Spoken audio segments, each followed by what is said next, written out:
Good afternoon, everybody. I'm So-Hang Lee, President at the Korea Institute for Maritime Strategy, which is known as KIMS. Well, and I will serve as a moderator. And as a moderator, now I declare our maritime security session titled Evolving Maritime Security Order in East Asia after PCA ruling on South China Sea is called to order. Well, it is our KIMS privilege to organize this maritime security session in Jeju, an island for peace and prosperity, which is surrounded by seas in all directions. The main objective of our session is to explore how to establish a stable and peaceful maritime security order in East Asia, examining challenges and prospects of maritime security after PCA ruling on the South China Sea.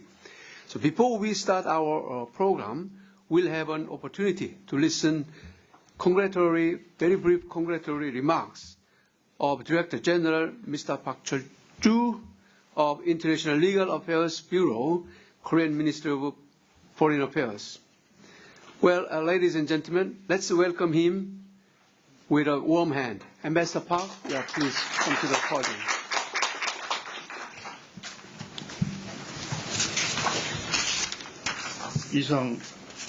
이상 소장님, 네 기빈 여러분, 평화의 상징인 제주도에서 남중국해 판결 이후 동아시아 해양안보 질서의 발전이라는 세션이 개최된 것을 축하드리며 이 자리에 참석해 주신 여러분들을 환영합니다.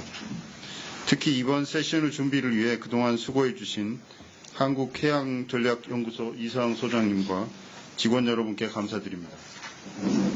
네 기빈 여러분, 동아시아 지역은 현재 세계에서 가장 역동적인 지역 중 하나로서 영내 국가 간 경제적 상호 의존이 급속히 심화되고 세계 경제 성장의 견인차 역할을 하고 있습니다. 동아시아 지역의 활발한 경제활동은 주로 해양을 통해 이루어지고 있으므로 영내 해양에서의 안정 및 평화 유지는 동아시아 지역의 평화와 번영의 필수적인 전제 조건이라고 할 것입니다. 그러나 이러한 동아시아의 경제적 상호 의존성 심화에도 불구하고 안보 협력은 이에 미치지 못하고 있는 것이 오늘날의 현실입니다. 해양안보 분야에서도 해양국가로서의 중국의 부상에 대한 대응, 미국의 항행 자유작전에 대한 중국의 반대, 그리고 남중국해에서 발생하는 분쟁을 둘러싼 영내 국가들 간 입장차이 등 도전 요인들로 인해 진전을 보기 쉽지 않은 상황입니다. Ladies and gentlemen, East Asian countries, in spite of much similarities, have developed their own unique cultures and lifestyles based on long history. To make progress in the maritime cooperation in the diversity of the East Asia, I'm sure that it is a prerequisite to enhance mutual understanding through in-depth communication at the various tracks. In this sense, today's discussion about evolving maritime security order in East Asia, especially after the PCA ruling on the South China Sea, is not only timely and pertinent, but it will also give us some food for thought about our future of regional maritime security. Today, our speakers will deliver their points of view on interesting topics, such as the implication of China as a rising maritime power for all of East Asia, and new Sino-Japanese rivalry that revolves around their conflictual identity as a regional sea power and the prospect of maritime security cooperation in East Asia. Thus, I look forward to constructive discussions among participants who are here today for taking a step closer to realize the future version of peaceful and prosperous East Asia. Dr. Lee, again, I would like to express my thankfulness for your successful organization of today's session, and I cordially wish you great health, happiness, and all the best. Thank you so much. Thank you very much, Ambassador Park, for his very excellent assessment and ideas on the maritime status in East Asia. And I believe his presentation could serve as a very useful basis for our discussion at a later stage. Well, thank you, Ambassador Park again. Well, as I mentioned earlier, the objective of our session is to explore ways and means on how to establish a peaceful and stable maritime security order in East Asia. So we will examine 3 core points to achieve our objective. First, we will examine the role of China and its policy in forming a maritime security order in East Asia. Second, we will touch upon future possible scenarios and approaches to maritime security order, exploring norms and measures to be done by each regional state. And finally, we will assess and evaluate the possibility of a maritime security cooperation in East Asia, listening to perspectives and experience of Southeast Asia. Well, to discuss these 3 focal points, we have 3 paper presenters and 3 designated panelists. As far as paper presenters are concerned, they include, first, Admiral Mike McDavid from the United States, and Professor Gu Mingyo at Seoul National University. And third, paper presenter is Professor Rommel Van Roy from Miriam University of Philippines. And as far as discussions are concerned, they include Honorable Judge Baek Jin-hyun from the International Tribunal for the Law of the Sea, and Professor Tsusumu Kikuchi, Aoyama Gakuin University from Japan, and lastly, but not least, Professor Kim Tae-ho, professor at Hallym University, Korea. So please welcome them with a big hand.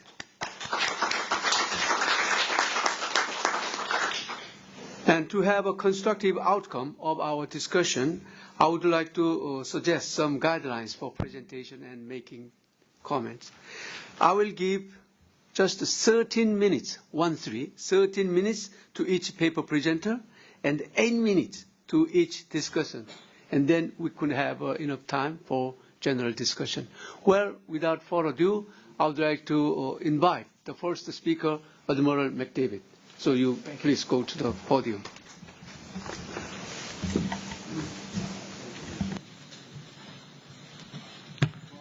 Whoops. You don't need the light. You don't need to turn the lights on, do you? It's a next, previous, and the later point. I'm not sure we need to turn all the lights out, but that may be just as well because I'm the only non-PhD on the panel. So I was asked, I want you to focus on the question I was asked to address, which is how to integrate China into the maritime order of East Asia and obstacles and prospects. That question was posed to me by the organizers of this panel, the Korean Institute of Maritime Strategy, and their chairman, and I want to express my great appreciation to them for including me in this very prestigious conference. But when I thought about the question, I thought maybe it, let me see here if I can figure out how to, which one is which? Next page. Okay. It's not moving. Let me check this. Sorry. We have technical problems. They shouldn't. Don't penalize my time. There we go. Got it. That's good. Oh, how did you do that? So this button is turn to next. She did it in back. Okay, I'll say next slide. Anyway, it occurred to me that the question really is the fact is China is already integrated into the maritime life of Asia, and how could it not be? Think about its geographic centrality, the fact that it has very expansive maritime entitlements that it claims. It has the comprehensive strength of the totality of China's maritime power, which I'll speak to in a minute. It is very dependent upon, perhaps more dependent than any other country, on fish, China is the largest consumer of fish in the world, both farmed as well as caught fresh. And it's dependent upon maritime commerce for its economic growth. So in truth, China already is Asia's most powerful maritime state. And so the real question is, how will powerful maritime China interact with its neighbors? And so far, I would say that it's not encouraging because primarily because of one particular reason, and that is the fact that what China defines as its maritime rights and interests, it has so far showed little willingness to compromise on where those rights and interests may overlap with other countries' rights and interests, and in fact is actively working to improve its situation vis-a-vis its maritime neighbors. Okay, next slide.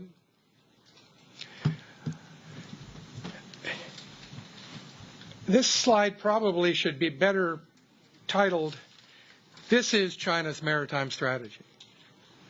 China's goal to become a great maritime power is, in fact, China's maritime strategy.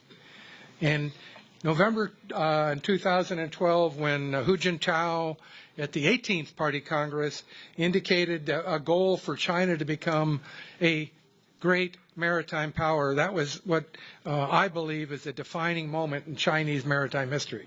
It was that goal was subsequently embraced by Xi Jinping as an element of the China Dream, and in the latest, or in the 2013 white paper, just focus on the last three lines there. I know that's a long quote, but it is necessary for China to exploit, utilize, and protect the seas and oceans and build China into a maritime power. And it's important for the PLA to safeguard China's maritime rights and interests. Could I have the next slide, please? Okay. The truth is, China already is a great maritime power, although they say they want to become one. When you look at all of the elements of maritime power, first of all, China understands maritime power in a very inclusive, broad way, and it includes the Navy, obviously. It includes the Coast Guard. It includes the merchant marine. It includes the shipbuilding industry. It includes the fishing industry. It includes its maritime ports and harbors and what have you. And so when you collectively, that's how China defines maritime power, which is not unusual. That is the I would say the normal 21st century understanding of maritime power. So there's nothing particularly unique or ominous about that. It's a very standard appreciation. But when you look at China, they in just 3 years they're going to have the world's largest navy, based upon the building rate and the projections you see so far. It already has the world's largest Coast Guard, and it's continuing to grow. It has an incredibly large maritime militia. Nobody is quite sure how many ships, or fishing boats, but it's composed of fishing craft that are involved that sign on to become maritime militiamen. It has the world's largest fishing fleet, far and away. There is something like over 200,000 ocean-going fishing boats, and then fishing boats that can fish around the world, called distant water fishermen. They have about 2,500 of those. Numerically, the world's largest merchant marine. If you combine merchant ships flagged in Hong Kong with those flagged and owned in China, they have far and away the largest merchant fleet, and the world's largest shipbuilding industry. Now, for our South Koreans, one of the things that they are not yet good at is building very complex ships such as liquefied natural gas tankers and what have you.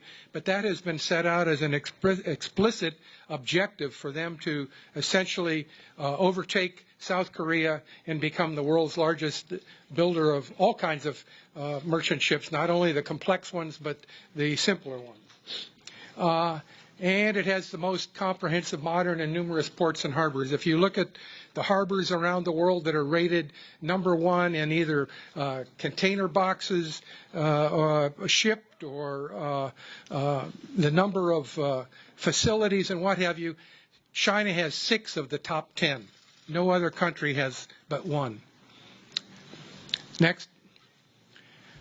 And so what does this mean for China's neighbors? China's naval power objectives that are relevant for the Republic of Korea and other East Asia states is, first, China's objective is to control its near seas. In times of conflict and what have you, it wants to be able to establish sea and air control. And these are the waters where China's maritime rights and interest exist. The South China Sea, the East China Sea, the Yellow Sea, Bohai Gulf. And so that's one objective. The second one is to be able to enforce its maritime rights and interests. In other words, this is a peacetime objective. How do we enforce our claims? If I'm Chinese and I claim those islands in the South China Sea, or I claim the Senkakus and Diaotai and in the East China Sea and what have you, how can I enforce, and advance those maritime rights and interests? And third objective is how, this is particularly for the Navy, how can it deter or defeat any attempt to contain it? Next, I'm almost to the end here. Can I have the next slide? Yep. So, I just want to, there's a lot of talk that you hear from China about what maritime rights and interests. So I tried to do an inquiry into what do they mean? What does China mean when it talks about its rights and interests? In my parent, that's my kind of my smart aleck comment. It's whatever they say it means. That's what it means.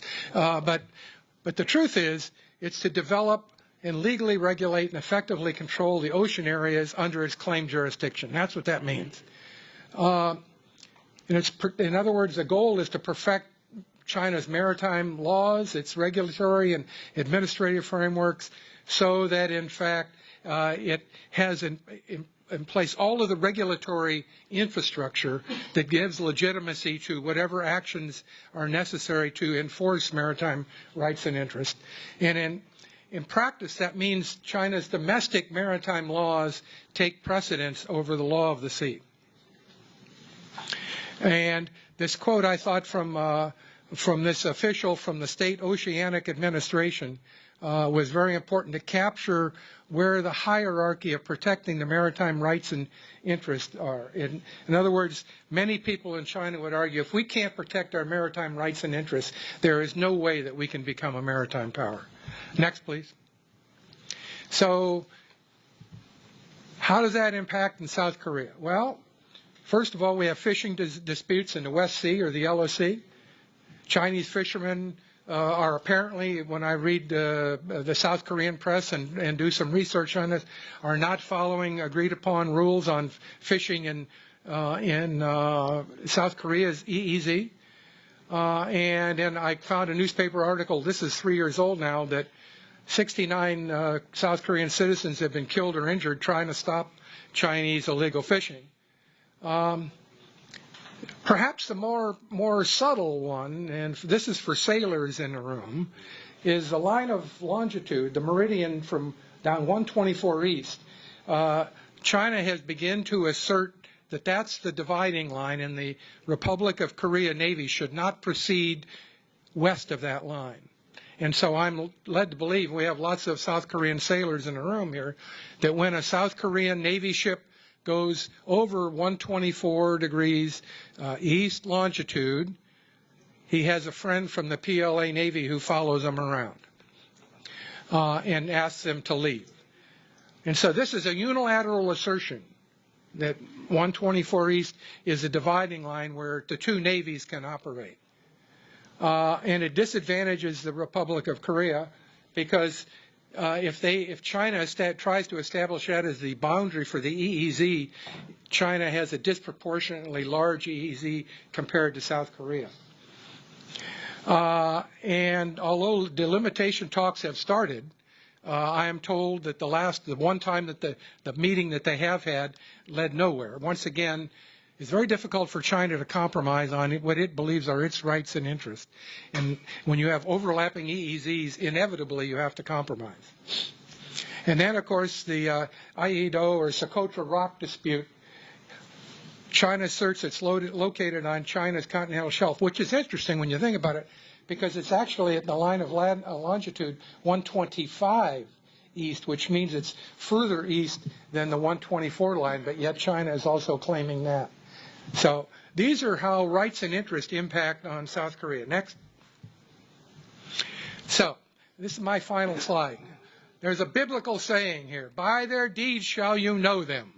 And so when you look to predict the future, when you think about what will China do in the future, we have to look at what they have done in the past, which has been very assertive with regard to its maritime rights and interests, and it's single-minded, and it takes precedent over those of its neighbors, and Chinese law takes precedent over the law of the sea. So far, it's been willing to use coercion and intimidation. It does not want war with South Korea, and I would add, it doesn't want a war with Japan, or it doesn't want a war with the Philippines or the Vietnamese in the South China Sea. It obviously would like to solve this peacefully. So what should South Korea do? My advice would be adopt this line, this policy statement that the United States has been following, which is the South Korean Navy, among other things, should sail or fly or operate wherever international law permits, despite China's protest. Thank you.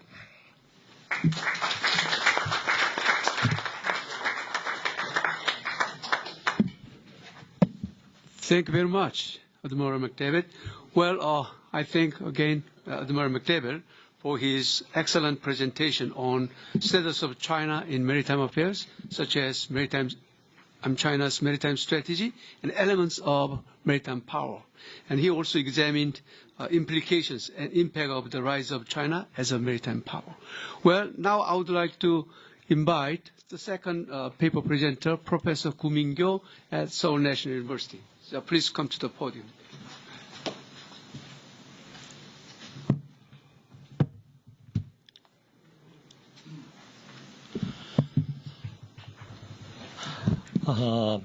Thank you very much. It is my great pleasure and privilege to be part of this very distinguished panel in front of a very distinguished audience. Today, I'd like to talk about the latest development in the maritime disputes in East Asia, and then I would like to suggest some formulaic approach to rules-based resolution of the maritime issues in East Asia. Okay, it is well documented that the South China Sea is in big trouble and headache for the past several years. It has been driven by Chinese artificial islands construction. Even after the last year's international tribunals, arbitral tribunals decision, China has not stopped building the artificial islands in the South China Sea. On top of this, we have additional emerging risks. I call them first Trump risk. You know what that means. And we also have Abe risk.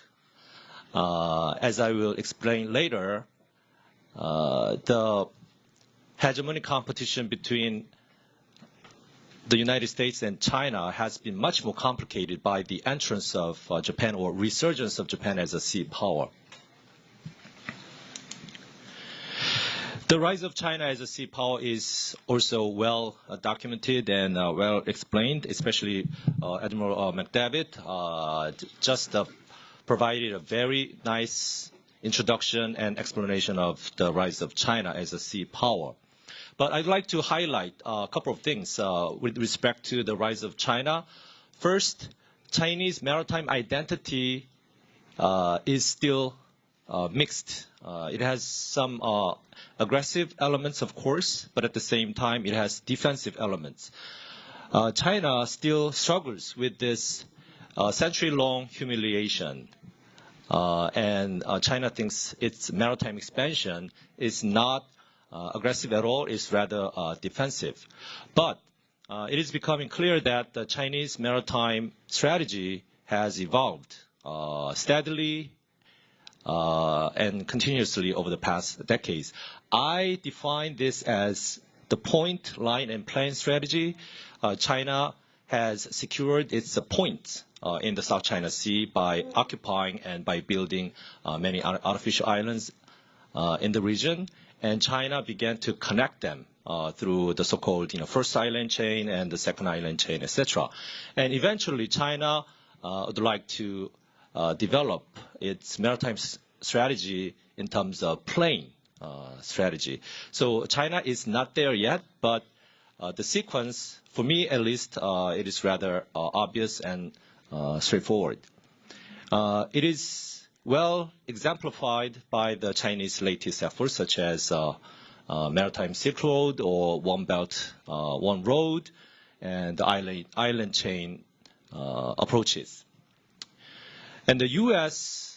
response to China can be understood and can be explained by its point, line, and plain strategy. Compared to the air-sea battle concept, the so-called joint concept for access and maneuver in the global commons, the JAM-GC, clearly includes the line strategy as well as the plain strategy. For instance, the global commons is now additionally included. That indicates that now the U.S. sees the area from not only a point perspective, but also a line and plain perspective. And I wish this panel was held a couple of days later, because we are expecting a Shangri-La dialogue this weekend, and we are anxious to see what the new Trump administration's Asian maritime strategy will be dubbed or will be called. But there has been. I think it's going to be announced there.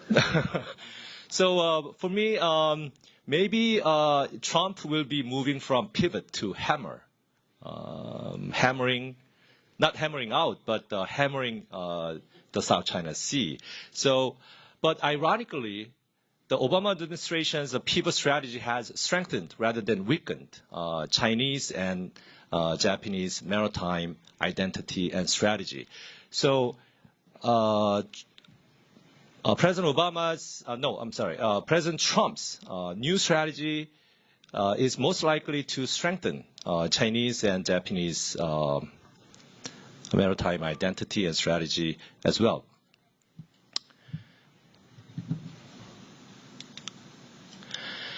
And here, I focus on not only the rise of China, but also the rise of Japan. Japan traditionally has been a sea power. It used to have some hibernation period back in the 9th until the 16th century. But since the late 19th century, Japan has been a world-class naval power, and the Japanese maritime identity has not been forgotten. And it is becoming clear that Japan is resurging and rising again as a sea power. Well, the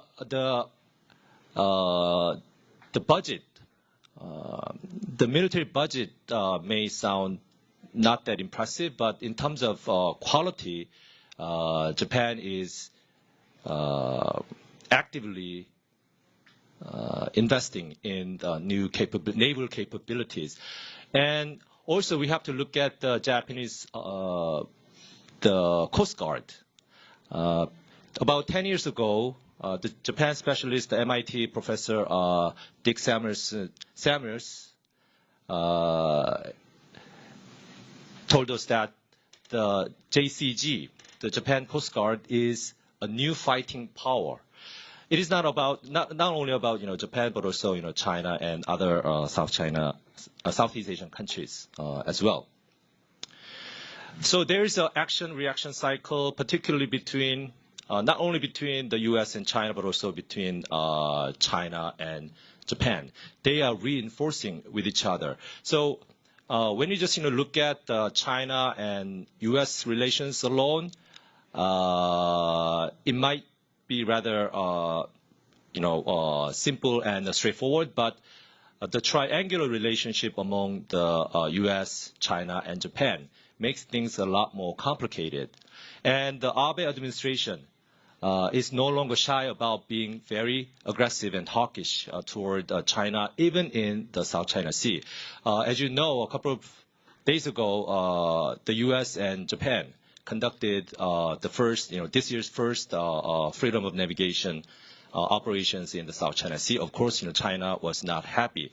China warned Japan that Japan has to be very careful about the South China Sea issue. But even though Japanese Navy did not enter the 12 nautical mile of the Chinese Mischief Reef, but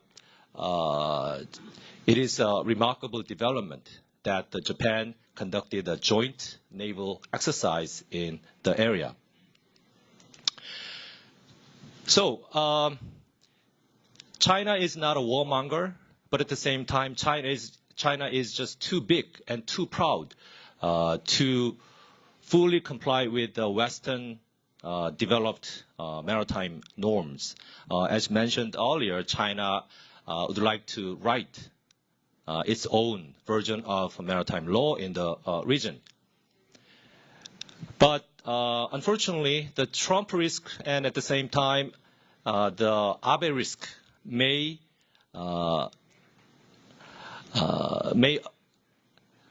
affect the China to be more aggressive and to be more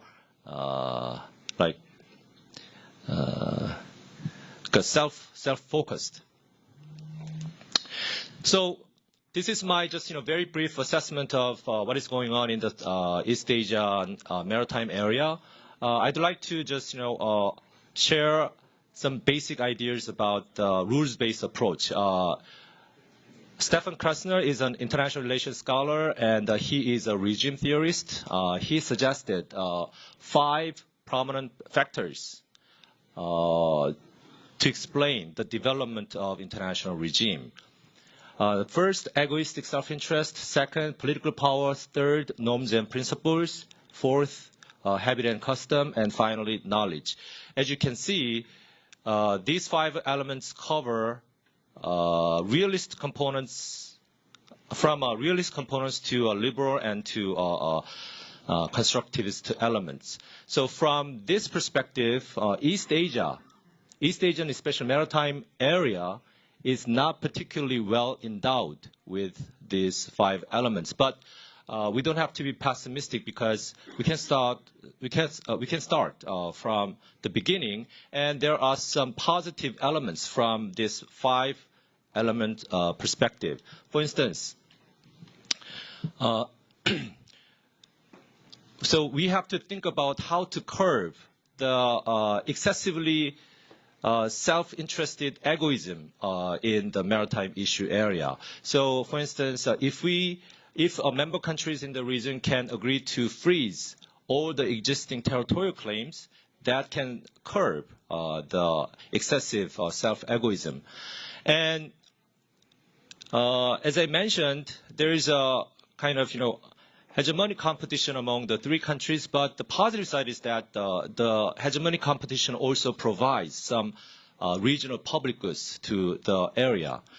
And setting the basic norms of base points and baselines would be a good help, and building the habit and custom of cooperation, especially in the joint resource development, would be a very good starting point. And finally, the knowledge is very important. So we have to invest in the knowledge sharing and capacity building, even though it is not directly or immediately help the resolution of the East Asian maritime disputes. Let me stop here. Thank you very much.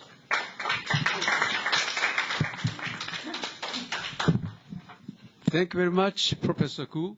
Well, Professor Gu examined some desirable approaches which can be called as a regime-based approach to maritime order in East Asia. And he also touched upon the rise of Japan as a maritime power, but at a later stage we'll have a chance to listen to reply from the Japanese scholar at a later stage on the rise of Japan as a maritime power.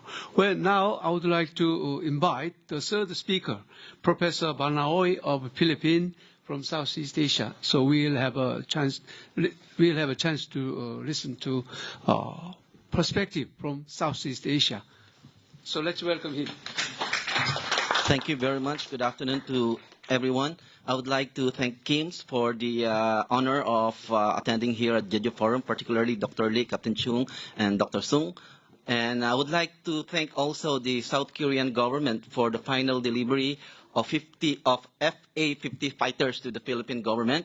Okay, it's not enough, but we need more, and we look forward to the future for the delivery of Korean-made submarines.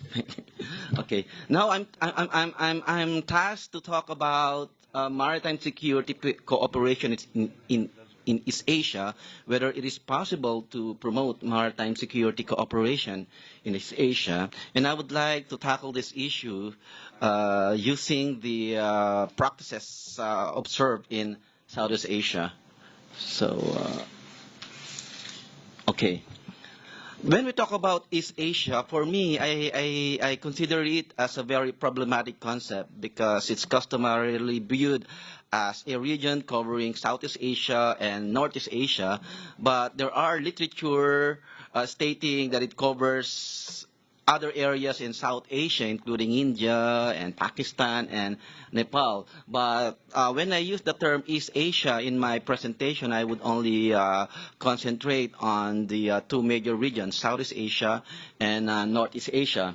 And if you will look at East Asia, there is no regional body like ASEAN that guarantee maritime security cooperation. In Southeast Asia, ASEAN, for its 50 years of existence, serves as the main driving force of regional security cooperation that even extends to the maritime domain. And we are not only cooperating on security areas, but we are building community founded on three pillars: political and security community, social and economic community, social and cultural community, and economic community.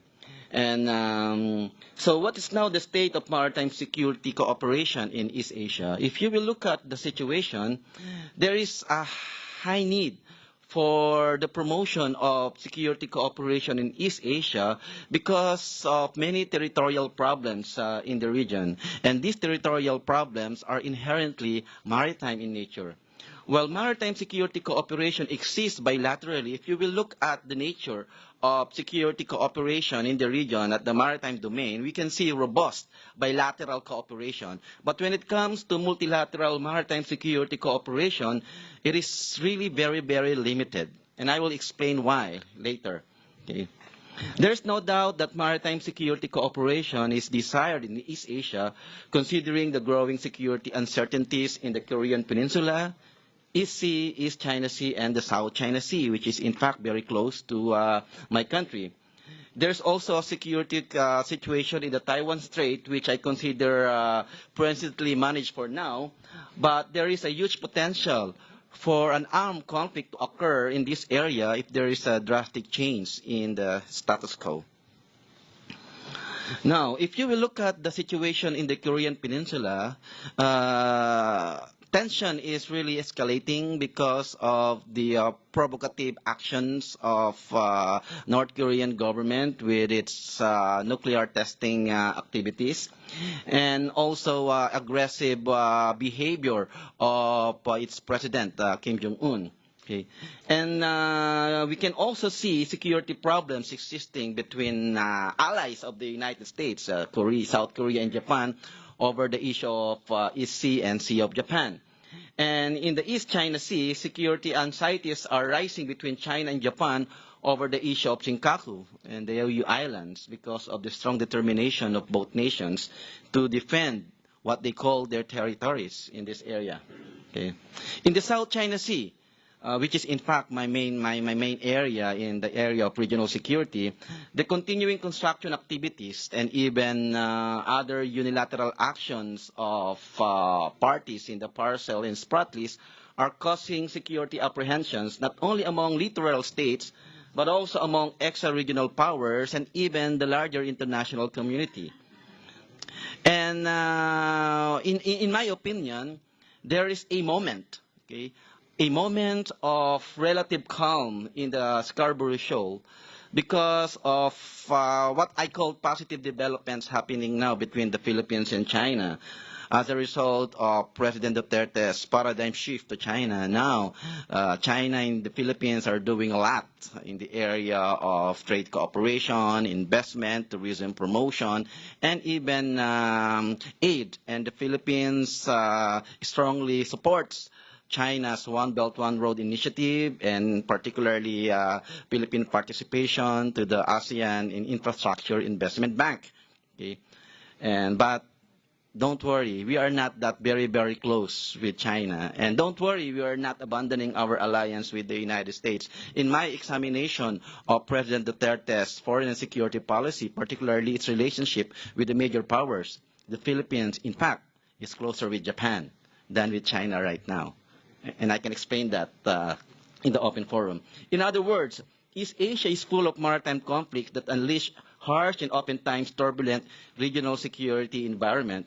And unfortunately, East Asia does not have an association of top officials like ASEAN to address the panoply of maritime security issues in the region. So that is very lacking. Though we have the ASEAN Regional Forum or the East Asian Summit, which will be held in the Philippines in November, and the ASEAN Defense Ministerial Meeting Plus that include key East Asian nations pursuing the need for maritime security cooperation, activities of these bodies remain inadequate due to the absence of strong institutional arrangement with a permanent secretariat like ASEAN. Now, what are the challenges of maritime security cooperation in East Asia? Why is it that it's very difficult to promote maritime security cooperation in East Asia? First, in sharp contrast with Southeast Asia, involving small and developing states like the Philippines, East Asia involves major Asian powers that are continuously entangled in a complex major power competition. And to use Mersheimer's view of major power relationship, major powers in East Asia are trapped in what we call the tragedy of major powers. Like, for example, China, Russia, and Japan. It's very difficult to put them together. You know, major powers, they have their own interests as a major power, and it's very difficult to put them together. And that is absent in Southeast Asia. In Southeast Asia, because we're so small, we want to cooperate for our own security. But in Northeast Asia, okay, they are so big, and their bigness bring them in inevitable major power competition. Second, there's also the involvement of the United States and Russia. And their involvement in East Asian security really complicates the nature of major power competition, okay, and that limits meaningful security cooperation in East Asia. And third, the geopolitics of security in East Asia is becoming more and more volatile because of growing hostile relationship between the two Koreas, a strenuous security situation that cannot be found in Southeast Asia despite multiple bilateral conflicts among ASEAN members. It's not true that we don't have bilateral conflicts with each other in Southeast Asia. We have many bilateral conflicts in East Asia, but we don't have that kind of conflict that South Korea faced with North Korea. We have a way of putting our conflicts under the red carpet because we pay attention to the areas of cooperation rather than areas of competition. And fourth, the idea of regionalism in East Asia seems to have waned through the years. Before, there was high hope for East Asian regionalism, but not now anymore. There is a waning of East Asian regionalism. But despite all these challenges, there are prospects for maritime security cooperation in East Asia. First, there's a growing international pressure to push for this effort in order to ameliorate its regional maritime security dilemma. Okay. For example, Japan Okay, and I pay attention to the actions of Japan because of the proposal of creating the Asian Maritime Organization for Security and Cooperation, and I would like you to pay attention to this topic. And I have written that in my paper, so I will not elaborate. Second, existing mechanism for maritime security cooperation in the ARF, East Asian Summit, East Asian Maritime Fund, and even ADMM Plus can provide vital inputs on how to proceed with maritime security cooperation in East Asia. You can get lessons from the exemplary practices of all these initiatives, processes, and mechanisms provided by these already existing activities. Third, and I am privy to this third one, there's the network of East Asian think tanks that establishes the working group on maritime security cooperation. And Japan, the Philippines, China, they are very, very active in this. And I hope we can get vital inputs from the knowledge products of this think tank. Okay. It is a track to organization of ASEAN plus 3 countries, but it can provide vital inputs for the promotion of maritime security cooperation in East Asia. To conclude, the current security situation in East Asia makes maritime security cooperation in the region very, very challenging. But despite all these challenges, there are prospects that can offer many possibilities for maritime security cooperation to really prosper in the region. Officials just need to think again and seriously consider all possible options that are already available in the epistemic community of Southeast Asia. And we scholars, we constitute the epistemic community, and we have great ideas to offer for officials to guide their actions in promoting maritime security cooperation in East Asia. With that note, thank you very much for your attention. Have a good day.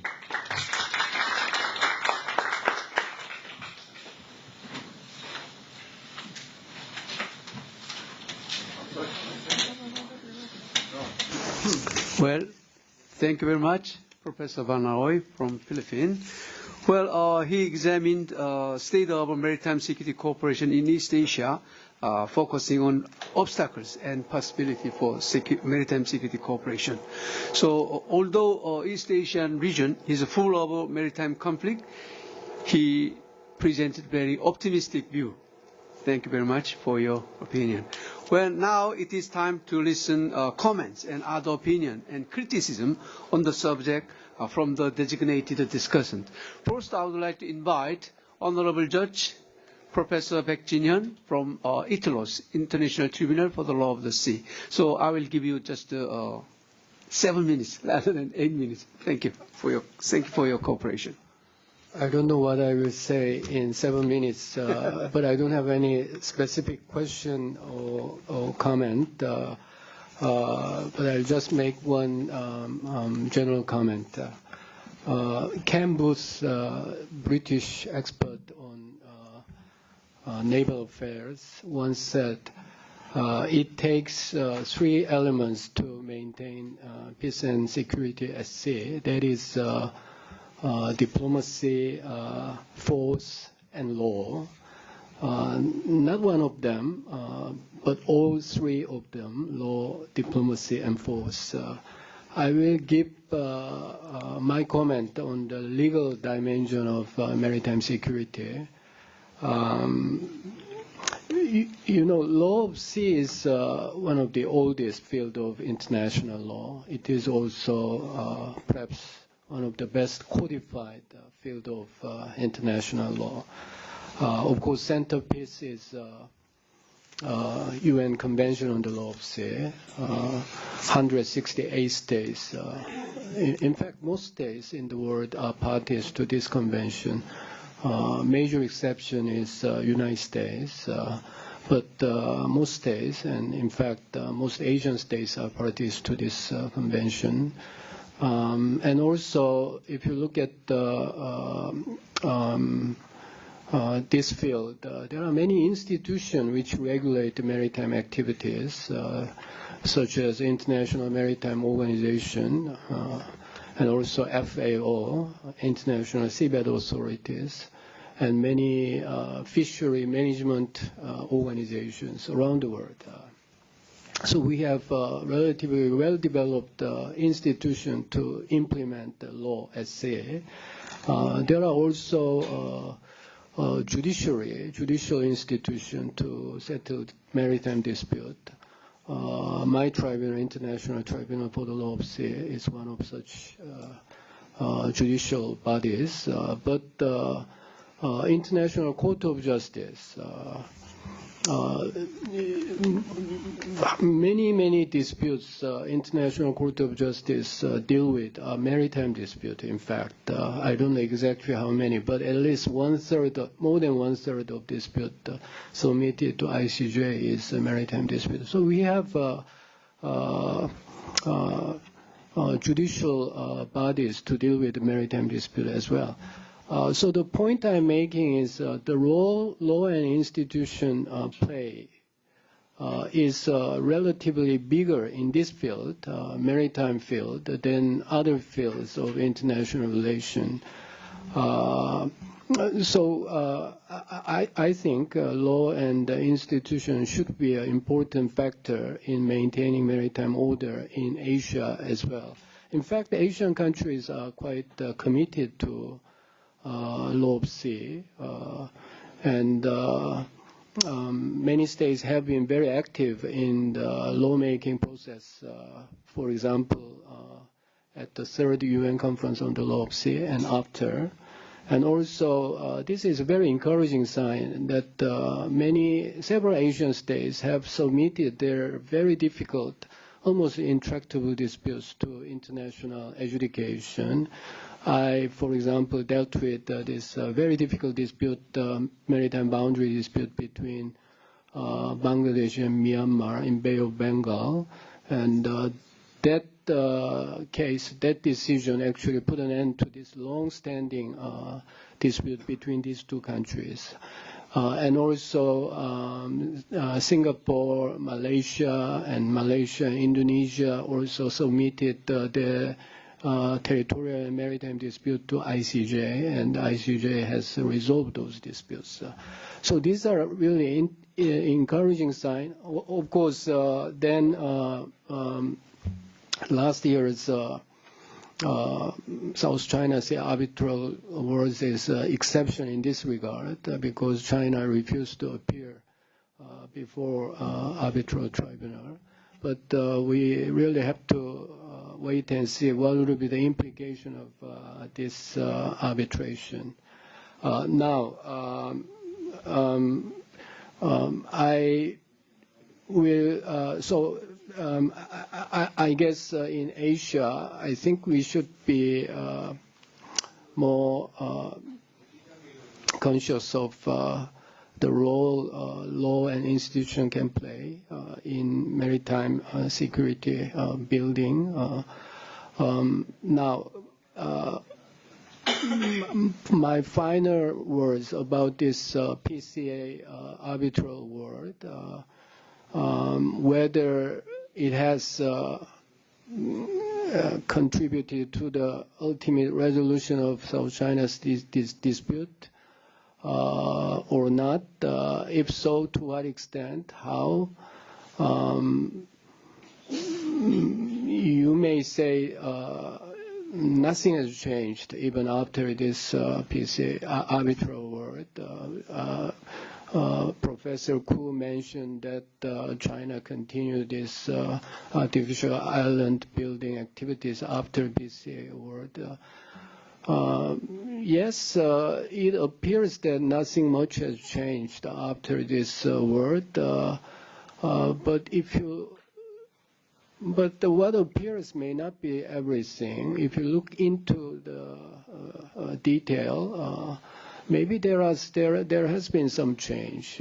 I don't know much about this, but I hear that China has been, for example, China has been more cautious in South China Sea in its dealing with, for example, Vietnam or Indonesia. I don't know how this cautious attitude has come around, but it may have something to do with this arbitral award. So it is too early to say nothing changed. In the longer term, this award could have some restraining effect on the conduct of parties to this difficult dispute. I think I will stop here. Thank you. Thank you very much, Judge Peck. Well, as a judge, he emphasized the role of law and institutions in building maritime order in East Asia. So thank you very much, Judge Peck.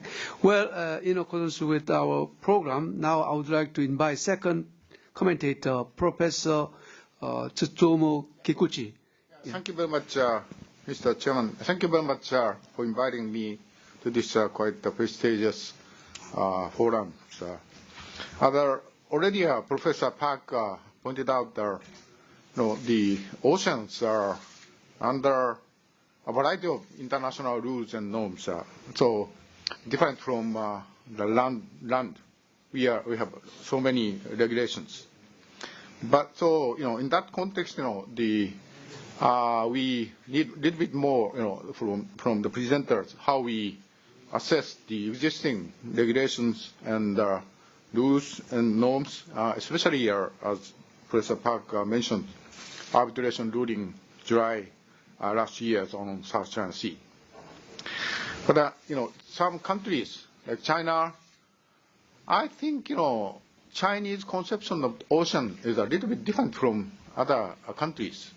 In China, we have such language like blue land. So ocean is a part of the land. Quite, the definition is quite exclusive.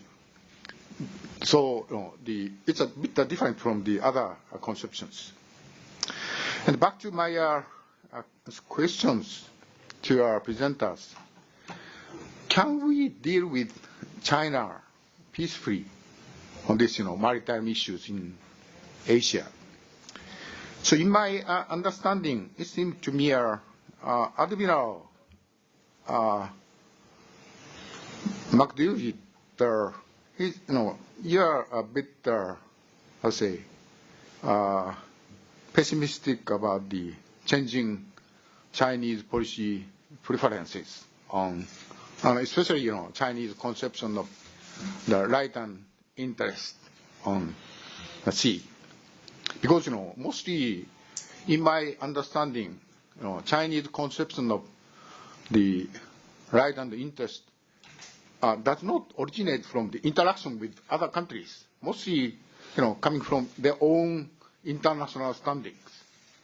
Nothing to do with how other countries respond to China. So it's, if so, it's quite difficult to change it, Chinese conception of right and interest.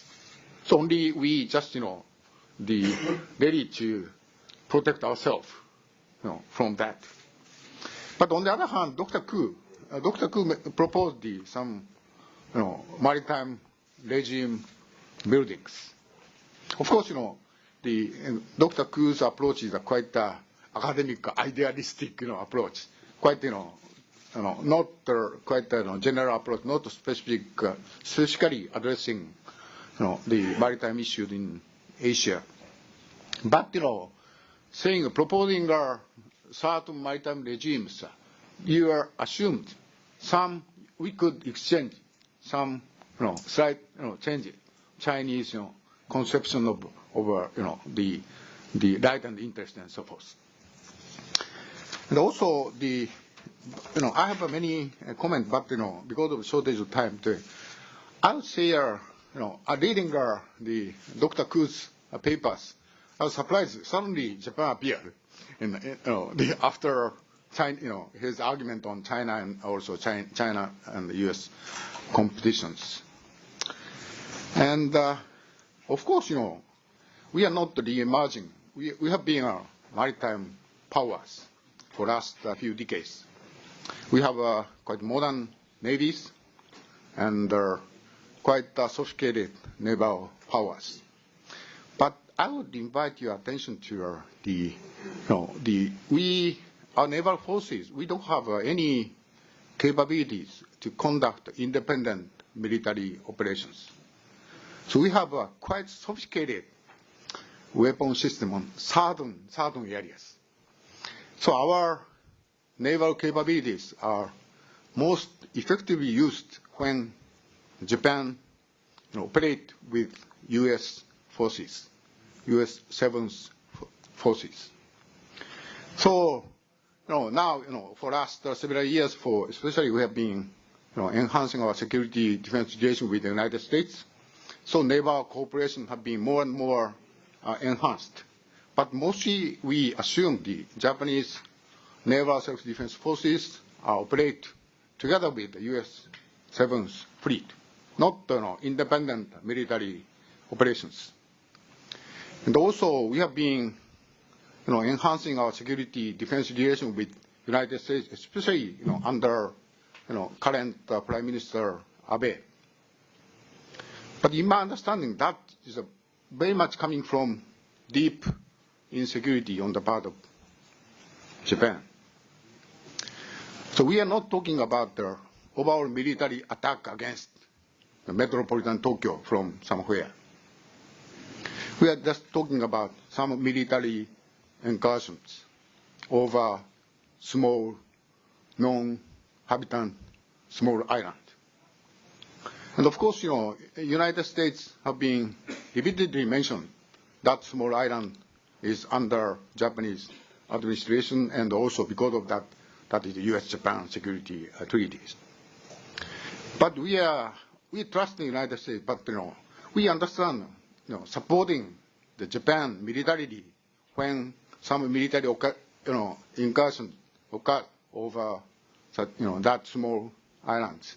It's a big decision for the United States because supporting Japan militarily, the United States is ready to be engaged in the war with big powers. So we know about how difficult that decision is. So because of that, the alliance with the United States is not just a piece of paper. The alliance is living. So we believe we have to continuously convince the U.S. government and the peoples Japan is a reliable ally. And constantly. So because of that, because of we have certain sense of insecurity over possible U.S. reaction once some military incident happened over small island, located in the periphery of Japan. So we, by taking, additional forward steps, like, division of the interpretation of Japanese Constitution over collective self-defense, or last year we introduced a new security legislation. We demonstrate U.S. government and peoples. We are willing to do more, for the collective defense with the United States. By taking those initiatives, as I mentioned, we convince U.S. people and government we are, quite reliable, allies. That is still, we believe that is critically important, our, measures to be taken by ourselves. Thank you very much. Okay. Thank you very much, Professor Kikuchi. Well, now I would like to invite third commentator, Professor Kim Tae-ho from Hallym University. You have the floor. Thank you, Mr. Chairman. I'm Tae-ho Kim from Hallym. I'm honored to offer my views to an informed audience like this. It's galling to note that in just 3 papers, they have touched upon so important issues in maritime East Asia. First, Admiral Michael McDavid. Whether China is a maritime power or a land power, we used to have a discussion, long discussion here. But the far more fruitful question is how China interact with its neighbors, and especially in areas of dispute, from South China Sea, the Taiwan Strait, East China Sea, and the Korean the peninsula. And China's repeated theme, China's maritime rights and interest, in Korean, 해양권익. This is repeated and is likely to be repeated in the future. And the author also offers some likely future implications of this for South Korea. This is something that you should read. And by their deeds shall known them is what you call it the biblical expression. I thought it's a real politic tradition. This is so that the overall his paper is a very extensive and thoughtful piece in the good tradition of a PLA, People's Liberation Army tradition. This is an important 강약.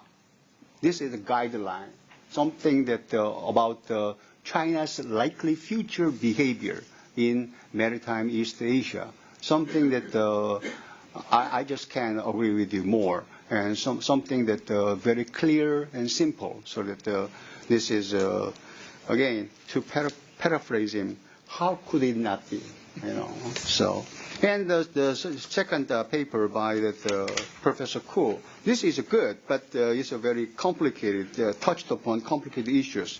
He touched upon that Trump and the Abe risk, and somebody must be scratching their heads about what about the Xi Jinping. We talk about the Xi Jinping all the time, especially when we've been under the so-called third reprisal for the past 12 months or so. So this is something. And he offered many new ideas, so it's worth reading it. But one point that this is again that on page 3 is China is no longer a land-based power. I think that the author has gone a little too far. So this we can talk about it later. But point I'm making is this.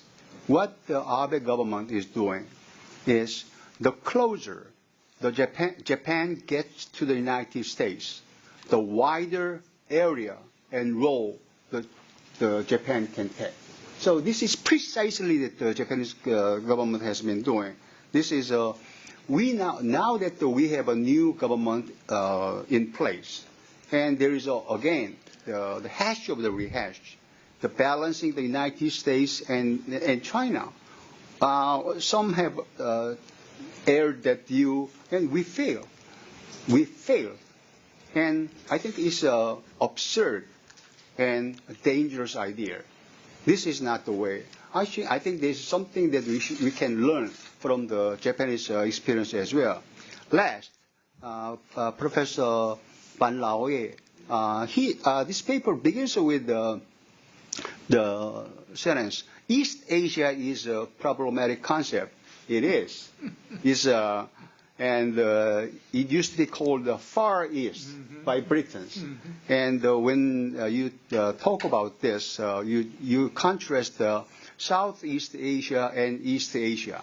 But most Koreans are accustomed with Southeast Asia and Northeast Asia. That's what we call East Asia.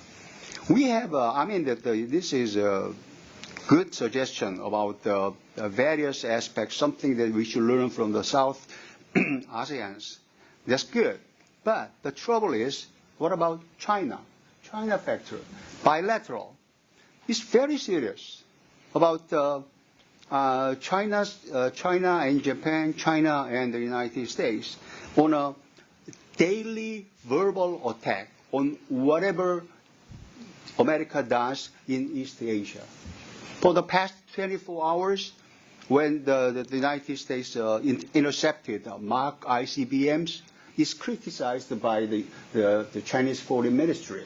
And the thought, again, and about the COC negotiation in Southeast Asia, again, it agrees on the principles, but it calls for some exceptions or water down the declaration as well. So it's a long way to go.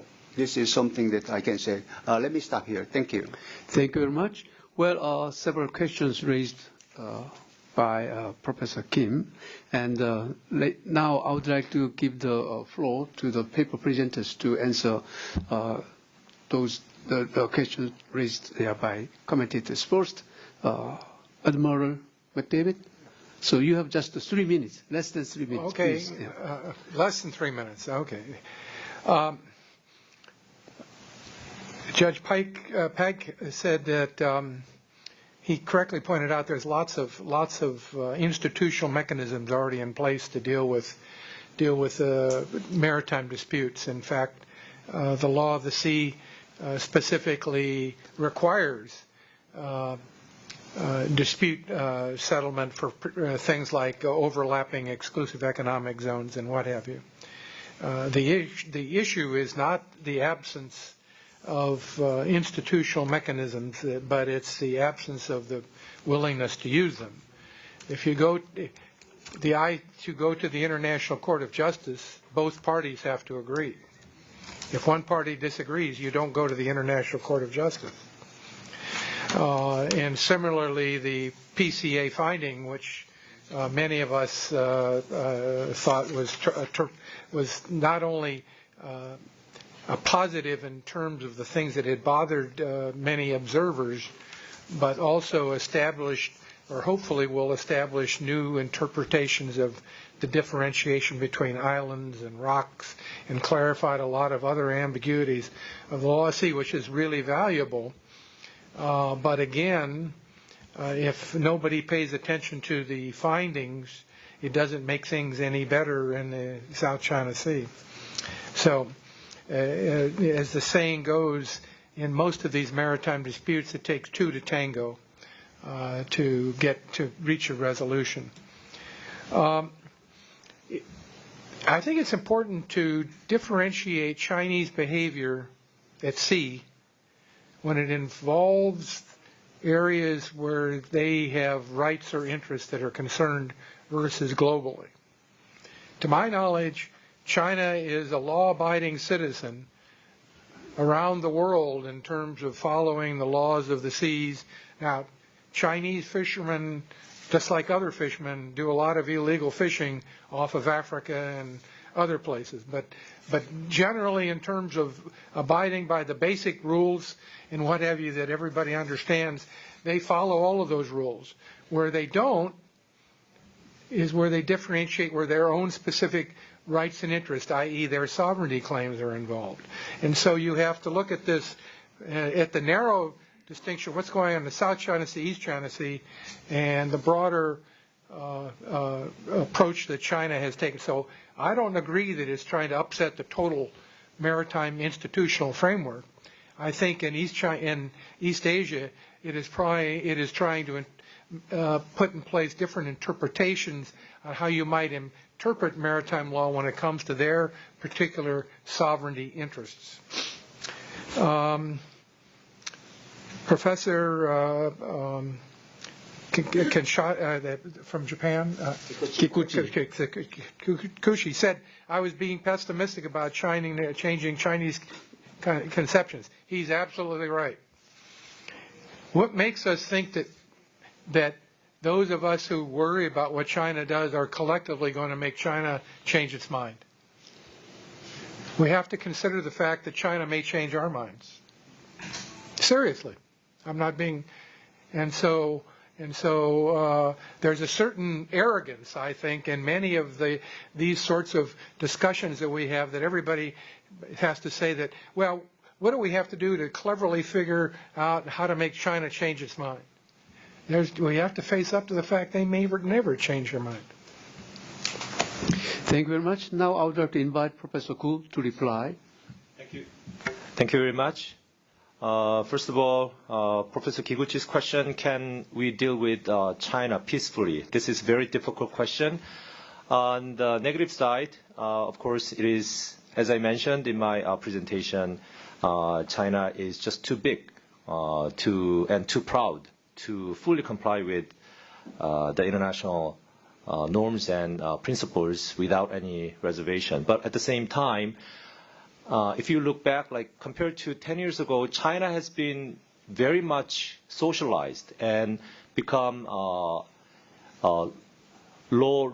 literate. For instance, 10 years ago, it was virtually impossible to to communicate with the Chinese scholars based on the international law and especially the UN Convention on the Law of the Sea. But there are hundreds and tens of, hundreds of Chinese scholars, legal scholars who are now working on the international law.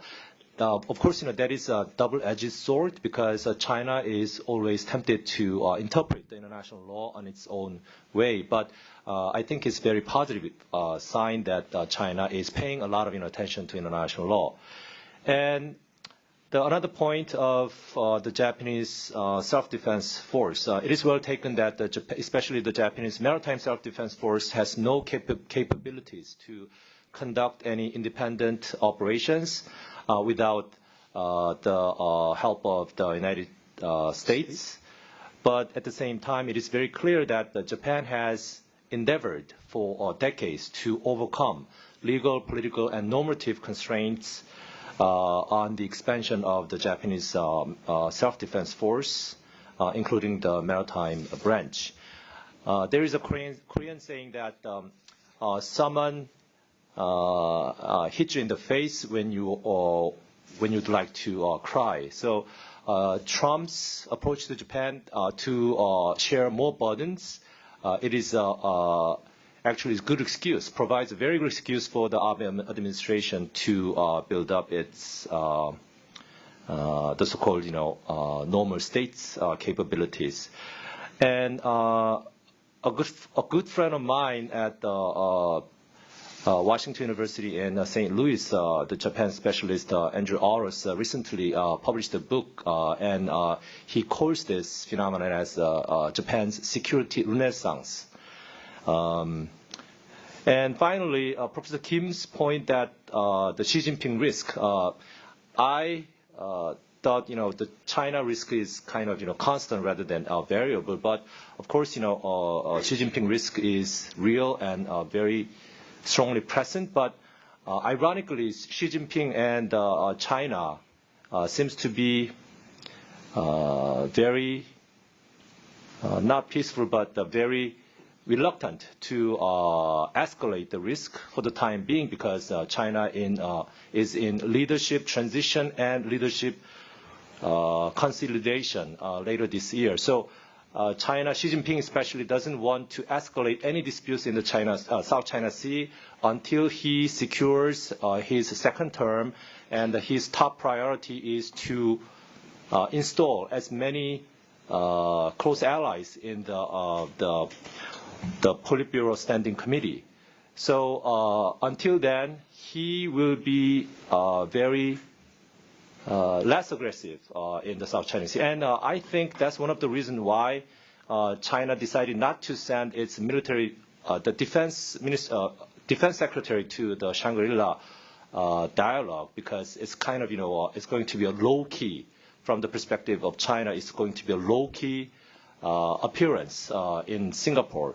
So for the time being, compared to Trump and Abe risk, ironically, the Trump risk will be less evident. Thank you very much. Now I would like to invite Professor Van Roy to reply. Yeah, thank you. I would like to address the question, can we deal with China peacefully? And I know where the question is coming from. It's coming from a major power, Japan. And I think that's the tragedy of a major power when you talk about regional security. But coming from small, medium-sized states in Southeast Asia, we have no choice but to deal with China peacefully. And that is now the consensus among Southeast Asian countries that we need to deal with China peacefully and engage China peacefully, because we cannot afford to go to war with China. We cannot afford it. Even major powers can go to war with each other. We know that that Southeast Asian countries will be at a very disadvantageous position. And the Philippines filed the arbitration case against China was a way of dealing with China peacefully. It was a very peaceful way of settling our territorial disputes, but we experience the consequences, and that is why President Duterte is changing its outlook about the matter, that instead of focusing on territorial disputes, why don't we focus on other things that will promote cooperation rather than conflict, like trade, investment, and access to official development assistance? And there's now a prevailing view in the Philippines that if you trap China in this complex web of trade and investment, then there's less chance for states to go to war because their stake to promote trade and investment is so high, and they will not risk that at all to enter into a military conflict. And I agree with Professor Kim that China is a major factor in forging the future direction of regional security in East Asia, and particularly in Southeast Asia. We have this code of conduct negotiation, and there's now a consensus among countries in Southeast Asia. Yeah, we don't need to rush this thing. We just need to rush on how we can access China's finances to beef up investment and promote infrastructure in Southeast Asia. Now, if you will look at the claimants in the South China Sea, Malaysia and Brunei, two major claimants, very quiet in the South China Sea. And Indonesia, a major part, though not officially a claimant, a major party also becoming so quiet. And Vietnam, which became so noisy before also, now suddenly is becoming so quiet. So that the Philippines said, then we should also be quiet.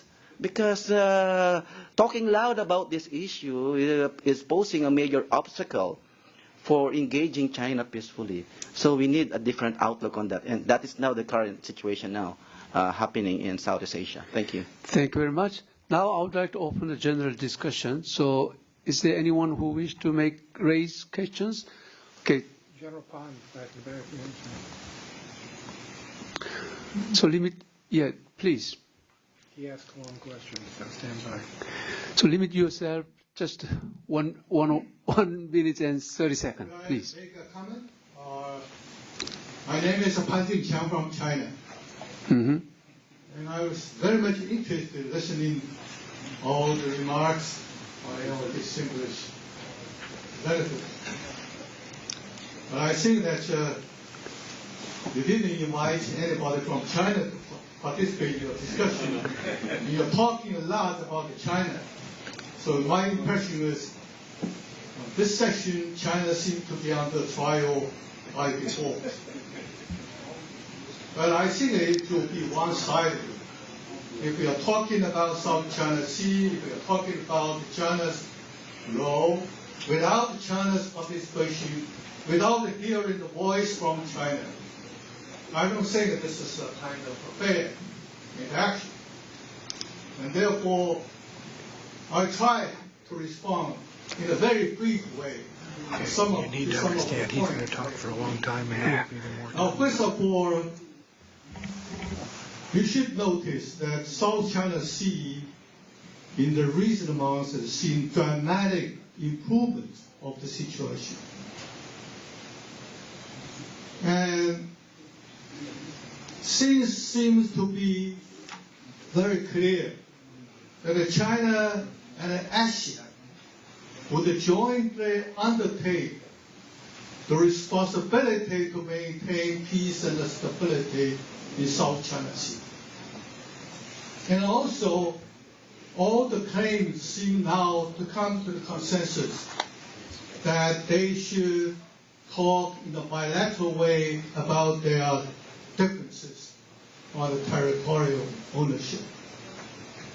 And also one positive development by the distinguished Philippine representative said that there is a progress in agreeing to the framework of code of conduct, which is binding legally to all the parties participating, to have a kind of rule of a game in South China Sea.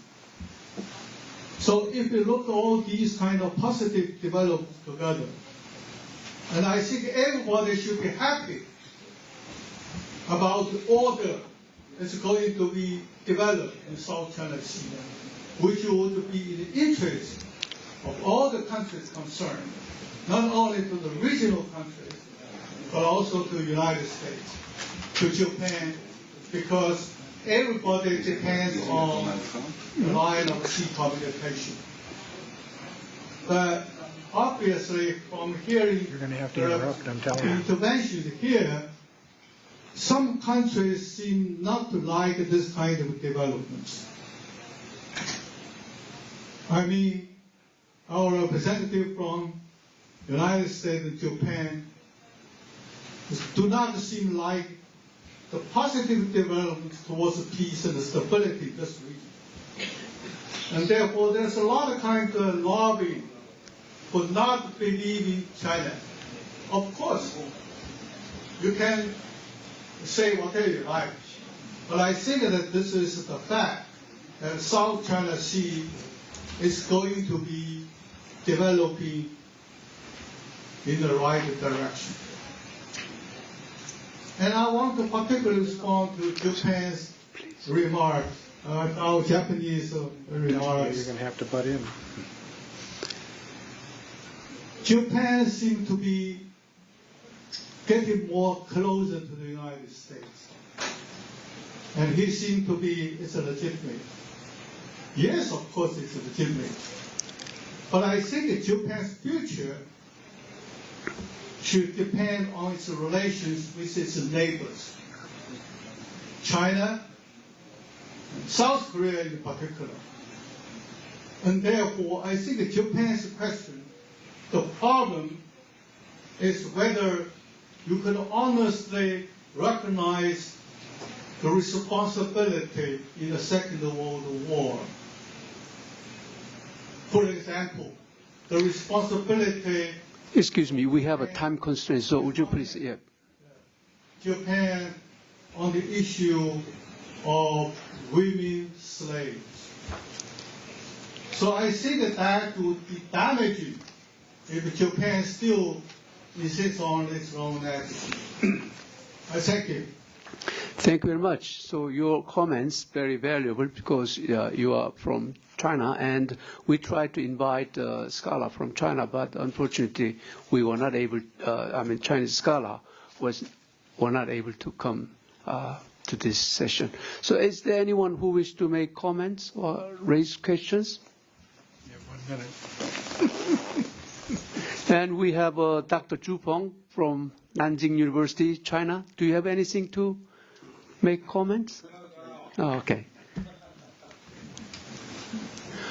Well, Mong, Ambassador Chen, do you have?